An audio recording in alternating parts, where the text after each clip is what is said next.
প্রাথমিক স্কুলের সঙ্গীত বিষয়ে শিক্ষক নিয়োগে মন্ত্রিপরিষদ অসম্মতি জানিয়েছে, এমন কোনো বার্তা কোথাও দেননি বলে জানিয়েছেন শিক্ষামন্ত্রী। তার দাবি, পুরো বিষয় নিয়ে সামাজিক যোগাযোগ মাধ্যমে বিভ্রান্তিকর তথ্য ছড়ানো হয়েছে। সাদাত হাবিবি সেতুর আরেকটি রিপোর্ট।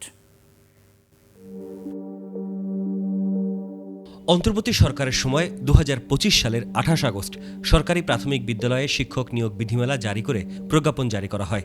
এতে সঙ্গীত ও শারীরিক শিক্ষা বিষয়ক সহকারী শিক্ষক নিয়োগের সুযোগ রাখা হয়েছিল।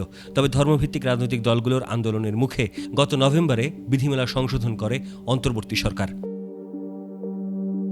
এরপর এই ইস্যুতে কোনো আলাপ না থাকলেও 14 জুন সামাজিক যোগাযোগ মাধ্যমে ছড়িয়ে পড়ে এমন ফটোকার্ড, যেখানে দাবি করা হয় প্রাথমিক স্কুলে সঙ্গীত বিষয়ক শিক্ষক নিয়োগে মন্ত্রিপরিষদের অসম্মতি রয়েছে। এই সংবাদের সূত্র হিসেবে ব্যবহার করা হয় শিক্ষামন্ত্রী আ.ন.ম এহসানুল হক মিলনের নাম, ছবি, সংসদের অধিবেশনের তথ্য, যদিও শিক্ষামন্ত্রীর দাবি ভিন্ন। ক্যাবিনেট মিটিং এই ধরনের কোনো আলোচনা হয়নি, অতএব আপনি ক্যাবিনেট মিটিং এর রেফারেন্স বলবেন।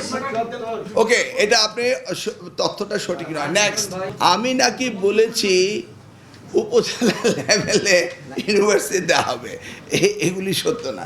বৃহস্পতিবার সচিবালয়ে দেশের স্কুলের শিক্ষার্থীদের নিয়ে গোল্ড কাপ আয়োজনের সংবাদ সম্মেলনে তিনি জানান, শিক্ষা বোর্ডগুলোর অসম প্রতিযোগিতা থামাতে সারা দেশে এবার অভিন্ন প্রশ্নে বোর্ড পরীক্ষা হবে। কোনো বোর্ড বলে একটু রিল্যাক্স প্রশ্ন করে, কোনো বোর্ড স্ট্রং প্রশ্ন করে। এক বাংলাদেশে পরীক্ষা দেবে এসএসসি এবং এইচএসসি, ভিন্ন প্রস্তুত হতে পারে না, এটা হয় না। প্রাথমিক বিদ্যালয় গোল্ড কাপ ফুটবলের টুর্নামেন্টের ফাইনাল ম্যাচ হবে আগামী শনিবার, আর শিক্ষার্থীদের স্টার্টআপ, সায়েন্স প্রজেক্ট ও ইনোভেশন শোকেসিং প্রোগ্রামের ফাইনাল 29 জুন। এমপিওভুক্ত পে স্কেলের যে সমস্ত সমাধানগুলি রয়েছে তারা প্রতিনিয়ত আমরা কাজ করছি। 4 মাসে সব সমস্যার সমাধান হয়নি, হবেও না। সাদাত হাবিবি সেতু, 21 টেলিভিশন, ঢাকা।